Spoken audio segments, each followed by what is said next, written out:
This Charlie Kirk thing kind of put the nail in the coffin of me being a Democrat. I was slowly moving away from it anyway because I was noticing certain things, but I'm not a Democrat, and I'm not a Republican either, but I'm not a Democrat. And I just noticed like certain things, like the way that the conversation would be shut down by calling somebody a name or calling somebody a bigot. It's like, okay, and why am I a bigot just because I disagree with you? Like, I can disagree with you and still not want anything bad for you.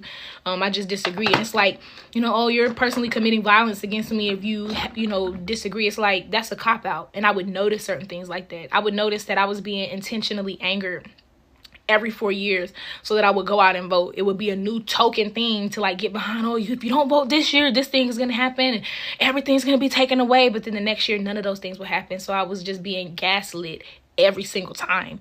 And it's crazy because like I didn't recognize it. But, as I started to just see it, I started to see how like it's one thing to believe in something, it's another thing to tell somebody they're bad if they don't, especially if the view is wacky, crazy, and all the way out there. Canceling somebody for something that they did when they was 8 years old, for something that they said when they was 8 years old, and that thing wasn't even a slur back then. It's like, what do we like do? Like, people can't grow, you know what I'm trying to say? Like, it's a way to keep people in control.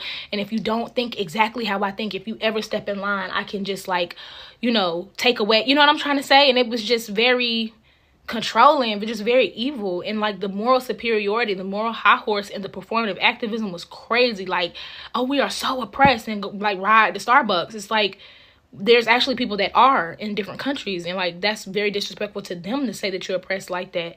Like, I would debate people down. And here's the thing, I had to come to realization that like I would go online to see what I should feel about a subject instead of actually saying what I did feel about the subject, to see what they were saying, and I would hop on it. And I had to be honest, I was hopping on bandwagons. And yes, it was when I was younger, but as I just grew older, I'm like, this not it. And finally, when it comes to the death of somebody, it's like, it doesn't matter who they are. It doesn't matter what they think. Nobody deserves that. I could see if you just heard about it, but you saw it on camera and you still saying you ain't sad about it. That's like, your humanity is now lost. Like, politics is making like some of them crazy. And that's why I was just like, oh, y'all are drinking Kool-Aid right now, and I'm not gonna drink that. Like, I'm gonna just walk off. And that's one of the reasons why. And it's the nail in the coffin, because if you are so politicked out that you cannot cry when somebody unalive, you're not as moral as you think you are. Sorry.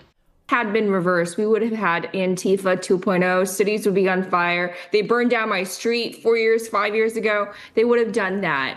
And they're the ones accusing conservatives of hate. They're the ones whose words have turned into bullets. They're the ones why a 1-year-old and a 3-year-old no longer have their daddy. How do you explain that to a child? That their father is no longer going to come home because somebody happened to disagree with what he was saying. It's just completely incomprehensible to me. And conservatives from around the world, and it's not just the United States, we see in the United Kingdom as well, across Europe, across the globe, people are coming together in prayer, not pitchforks. And that is a fundamental difference between the left and conservatives. The media outlet him what he really was, because of what he died doing. Charlie Kirk is a civil rights icon. Charlie Kirk was a civil rights leader that was martyred standing up for civil rights. And it is time that our side declares that and stands on that and claims that territory. These so-called civil rights leaders that have been around for the last 30 years are jokes. They're money hustlers, they're dividers, and they have nothing to do with civil rights. Martin Luther King was a civil rights leader. Martin Luther King was that man. RFK Jr. could even be called a civil rights leader. JFK could be called a civil rights leader. They led the way. Everyone else was just playing it for cash and for power, and I'm sick of it. Charlie Kirk died standing up and trying to show people how to exercise your civil right in a civilized manner. And they gunned him down because of it. It's time to start calling him Charlie Kirk, the civil rights leader. You know what's wild? They're saying Charlie Kirk single-handedly saved an entire generation from being brainwashed just by telling young people to think for themselves. And honestly, That's not a small thing. In a world where everybody's glued to trends, TikTok advice, and echo chambers, independence of thought is rare. But here's where it gets interesting. Notice how the same people who claim to fight for freedom of thought and open-mindedness will turn around and punish someone the moment their ideas don't fit the approved script. It's the exact same dynamic we see in modern relationships. Think about it. A man is praised when he provides, when he sacrifices, when he plays along with her fantasy. But the second he sets a boundary, the second he says, "Nah, I'm not going to be controlled," suddenly, he's public enemy number one. It's the entitlement mindset. Whether in politics or dating, you're expected to give, and give. But appreciation, respect, that's conditional. And it shows how delusion works. People don't actually want freedom or fairness. What they want is control, dressed up as empowerment. Before we dive in, drop a comment. Are modern men more delusional, or is it the ladies? Hit like and subscribe so you don't miss what we expose next. Who is a white supremacist gets sniped. I hope all of them get sniped. I hope more of them get sniped. I hope they come and burn their homes down to the ground. Like, honestly, it could have been worse. It should have been worse. Why not just wipe out the whole bloodline? Wipe it out. Remove them from play. Because people are really like upset that we don't feel empathy. I'm following in his footsteps. He told us not to feel empathy and that it wasn't wrong and all this, and that, and this, that, and the third. I agree with him. I don't have empathy. He's right. Empathy makes you weak. And I definitely do not have empathy for my political enemies and people who go against my human rights. It's that simple. You wanted to play stupid games. You won the stupid prize. Eternal nap. Good luck next time. They're saying the left is a party full of hatred and violence, that leftist ideologies are dangerous. And the crazy part, people are finally waking up and walking away from the Democratic Party. Now, pause and think about that.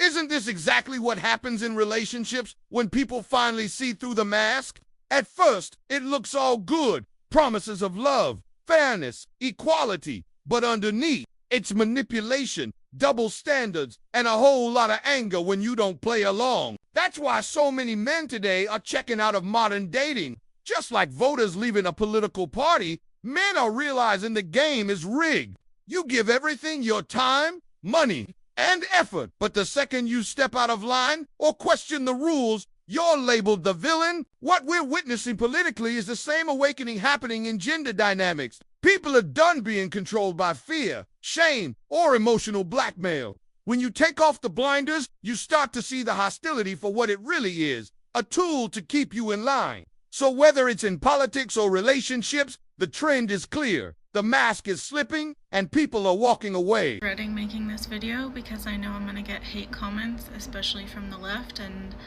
nobody likes hate comments online.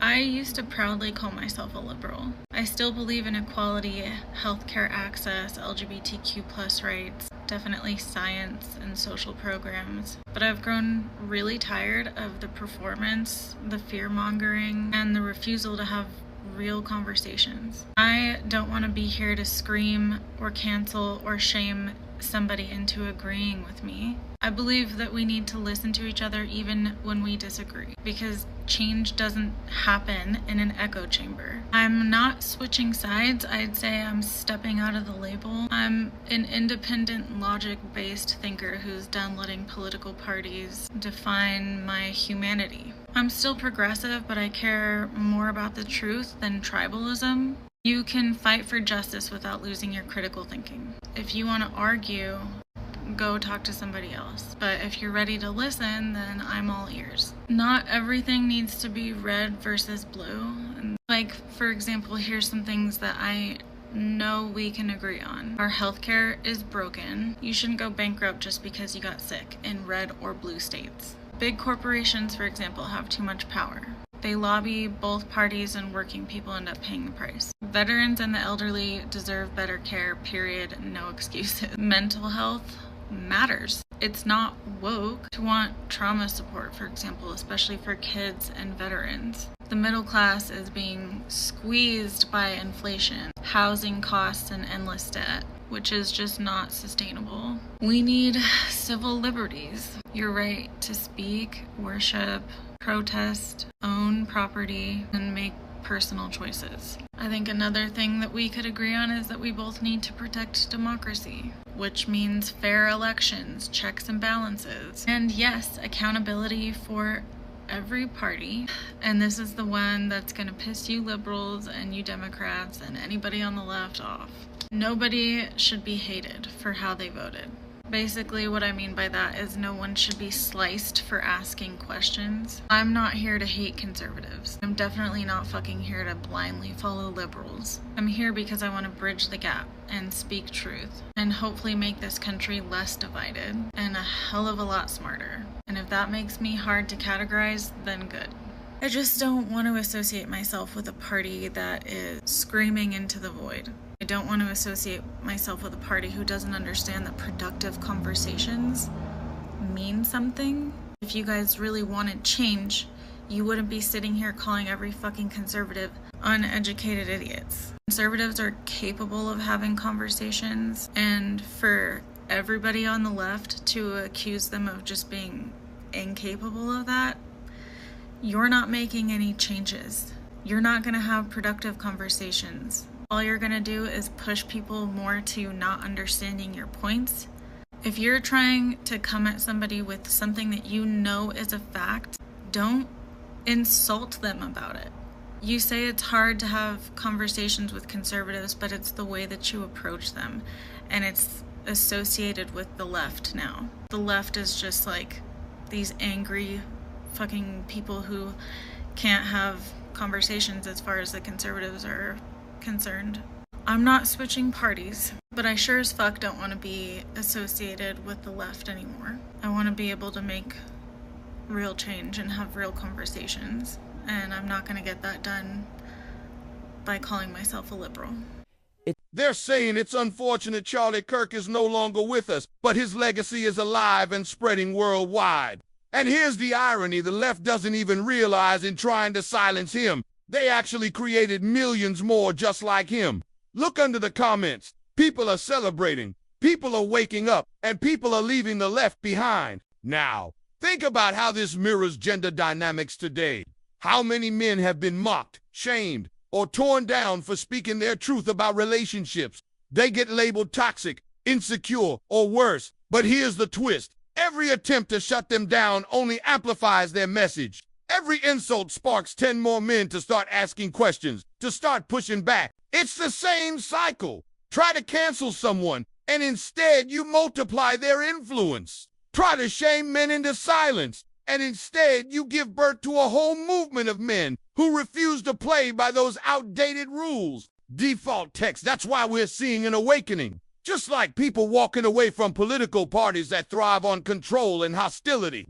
Men are walking away from a dating culture that only works if they stay blind, compliant, and disposable. The harder the pushback, the louder the awakening becomes. So I'm very aware that when you look at me, you see the hair and the nose ring, you probably think I'm a huge liberal. I love living in America. I love this country. I am a die-hard centrist. I have a lot of liberal views and I have a lot of conservative views, but most of the time I'm able to see the gray in areas and come to a critically thought out conclusion about the right and wrong.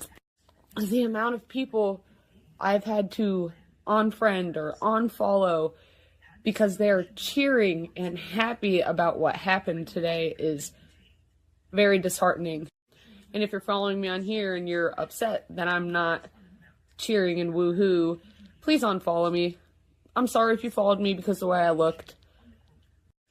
We live in a country where I can look the way I want to look and I can have the opinions I want to have and say the things I want to have because of where we live. And this is an attack on freedom of speech, no matter how you look at it, whether you like Charlie, you didn't like Charlie. I'm not going to vote Democrat anymore. I did leave the left because I was getting sick and tired of their behavior.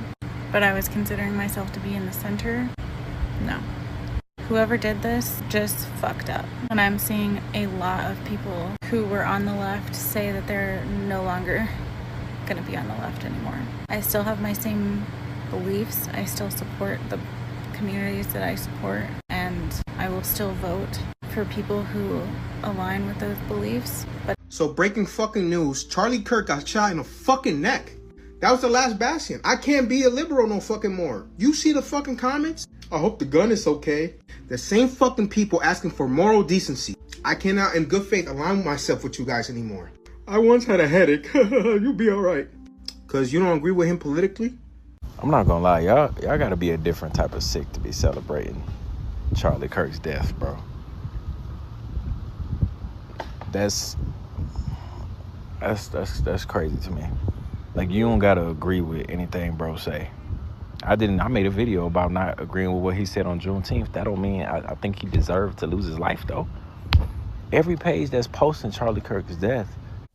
Finally, some common sense. And honestly, that gives people hope for the future. But let's call out one of the biggest myths society keeps repeating, that the left are the open-minded and tolerant ones. Come on! At this point, if you still buy into that, it's like saying 2 + 2 = potatoes. And here's the gender parallel. We hear the same myth in modern dating. We're told today's women are the most independent, strong, and self-aware generation in history. But if you actually pay attention, a lot of that strength falls apart. The second accountability shows up. The same women preaching tolerance can't tolerate a man saying, "No, I won't fund your lifestyle." The same women preaching equality suddenly want tradition when the bill comes. It's performative openness, just like politics. It's not about fairness or truth. It's about controlling the narrative. And if you don't play along, you get ridiculed, shamed, or dismissed as if you're the crazy one. That's why the mask is slipping, not just in politics, but in relationships. People are realizing that open-mindedness was never about freedom. It was about compliance. So mad right now. I was just sitting down to do my makeup and I get the news about Charlie Kirk. What the actual fuck? Liberals, this is your part. This is your party. This is your party. This is what you do. This is what you do. Jasmine Crockett, AOC, what are you doing? Chuck Schumer, like, what are you doing about this right now? Yous are the party. Yous are the Democrat Party. Mandami, what are you doing? Are you doing anything about this right now? No, of course you aren't. Registered Democrat, all I have to say is the Charlie Kirk shooting just proves that we are the worst, man. My party is the fucking worst. I got people celebrating, hoping that he dies. Are we fucking for real right now? Where's the empathy? Where's the respect, man? It's disgusting. It's disgusting, truly. And the fact of the matter is this: he was a father, and whether or not I agree with his political opinions, all he truly wanted to do at the core was see this country be the best. And I can fucking respect that. And to see people just be blatantly disgusting, man, we're the worst, man. The Democratic Party didn't gain any new followers today, but they sure lost a lot. And I've got to respect this dude for calling it out exactly as it is, because the truth is simple. Radical liberals are tearing this country apart. Now let's flip that lens to gender. Doesn't this sound just like modern dating? Think about it. These so-called strong, independent women aren't winning over equality men. They're not gaining followers in the relationship sense. If anything, they're losing men left and right, men who refuse to play the game anymore. And the irony, the louder the radical mindset gets, the more damage it does. Just like politics, the extreme voices don't build unity. They drive people away. It's the same reason marriage rates are down, birth rates are collapsing, and more men are saying, "No thanks, I'll pass." In both arenas, the pattern is clear. Extremism doesn't attract, it repels. Whether it's a radical party or radical dating expectations, people eventually walk away when the cost is too high and the respect is non-existent.